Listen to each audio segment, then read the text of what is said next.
નમસ્કાર મિત્રો, હું છું ગોપાલ ઇટાલિયા। આજે 4 ફેબ્રુઆરી 2026 નો દિવસ હું એક રસ્તા ઉપરથી જઈ રહ્યો છું અને આપણને ઘણી વખત એવું થાય કે સરકાર ભ્રષ્ટાચાર કરે છે અને ભ્રષ્ટાચારના કારણે રોડ તૂટી જાય છે, બ્રિજ તૂટી જાય છે, પાણીની ટાંકીઓ તૂટી જાય છે, બહુ ભ્રષ્ટાચાર થાય છે, પૈસા ખાઈ જાય છે। પણ એવું નથી। સરકાર આપણા જીવની અને આપણી ગાડીની સલામતીની ચિંતા કરે છે। હમણાં હું તમને બતાવું, અહીંયા એક બ્રિજનું કામકાજ ચાલુ છે। હું જે જગ્યાએ જઈ રહ્યો છું ત્યાં જાઓ અહીંયા એક બ્રિજનું કામ ચાલુ છે અને હું તમને બતાવું કે કેવી રીતે સરકાર આપણા પોતાના જીવની ચિંતા કરે છે, લોકોના જીવની। જવા દો, હમણાં આ બ્રિજનું કામ ચાલુ છે। આ બાજુ રાખો, ધીમે ધીમે જવા દો। હવે સરકાર જે છે એ એવું ઈચ્છે છે કે લોકોનો જીવ બચવો જોઈએ અને એના માટે થઈ અને સરકારે જે કાંઈ પણ પ્રયત્નો કરવા જોઈએ એ પ્રયત્નો પૂરેપૂરા દિલથી કરે છે કે ભાઈ લોકોની ગાડી જો ભટકાઈ જાય તો ગાડીને કંઈ થવું ન જોઈએ। બ્રિજ ભલે તૂટી જાય એનું કોઈ ચિંતા નથી, પણ ગાડી ધીમે રાખજો। હવે ગાડીને કંઈ થવું ના જોઈએ, થોડીક જવા દો। અને એટલા માટે સરકાર બહુ કાળજીપૂર્વક રીતે તમે જુઓ તો જે કાંઈ નવા બ્રિજ બને એની અંદર એકદમ હલકી કક્ષાનું મટીરિયલ વાપરે। અહીં ઉભી રાખો। હલકી કક્ષાનું મટીરિયલ શું કામ વાપરે કે એના કારણે ધારો કે આપણી ગાડી બ્રિજ સાથે ઠોકાઈ જાય તો આપણી ગાડીને કઈ નુકસાન ન થાય। બ્રિજ તૂટી જાય તો તૂટી જાય, એનો કોઈ ટેન્શન નથી। જો સરકારે જે આ બ્રિજ બનાવ્યો છે, આ બ્રિજની અંદર આ પ્રીકાસ્ટ મટીરિયલ જે નાખ્યું છે, આ મટીરિયલને ધારો કે આપણે હાથ લગાડીએ તો આ તૂટી જાય આવી રીતે। એટલે આપણી ગાડી ઠોકાય તો શું થાય કે બ્રિજ ભલે તૂટી જાય, ગાડીને કાંઈ થાય નહીં અને છેવટે આપણને પૈસામાં નુકસાન ન થાય।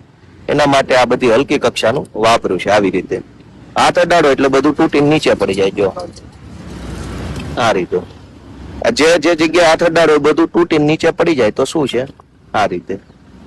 એટલે શું છે કે આપણી ગાડીને કઈ તકલીફ ન થાય। બ્રિજ તો ભલે તૂટી જાય, જ્યાં હાથ અડાડો એ બધું જ તૂટીને નીચે પડી જાય અને આપણી ગાડીને લો આ તૂટી ગયું।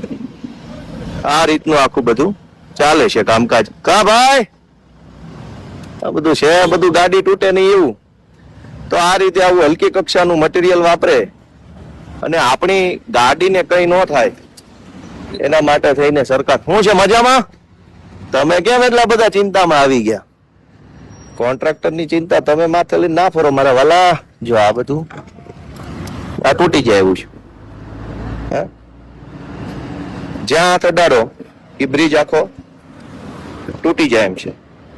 અહીંયા પણ તમે જોશો તો આ રીતે આ બધું તૂટી જાય છે બધું। અને હલકી કક્ષાનું મટીરિયલ એટલે વાપરે કે આપણી ગાડી અહીંયા ઠોકાઈ જાય તો ક્યાંય પણ આપણને ગાડીને નુકસાન ન થાય।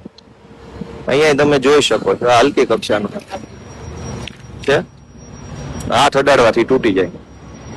તો આ રીતે હાથ અડાડો ત્યાં તૂટી જાય એવું હલકું મટીરિયલ આપણી પોતાની ગાડીની સલામતી માટે। ધારો કે આ મટીરિયલ બહુ મજબૂત વાપર્યું હોય અને ગાડી ભટકાય તો એવું બની શકે કે આ બ્રિજ બને છે નવો, આ બધું ચાલુ છે અને આની અંદર જ એટલું હલકું મટીરિયલ વાપરવામાં આવી રહ્યું છે કે આપણી ગાડી ભટકાય, ગાડીની કોઈ ટલ્લો લાગે તો ગાડીને કોઈ નુકસાન ન થાય એના માટે પૂરતી કાળજી આપણી ભાજપની સરકારે લીધી છે। તમે જોશો તો અહીંયા આ હલકી કક્ષાનું આ બધું જ બનાવેલ। જવા દો ભાઈ, જવા દો।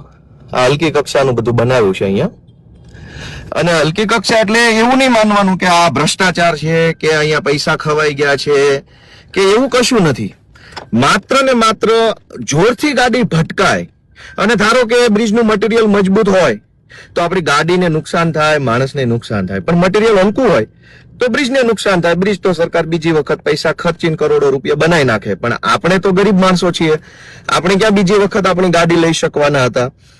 એટલે આપણી ગાડીની સલામતી માટે થઈને સરકારે આવું હલકું મટીરિયલ વાપર્યું છે, એ બદલ હું ભાજપની સરકારને શુભેચ્છા।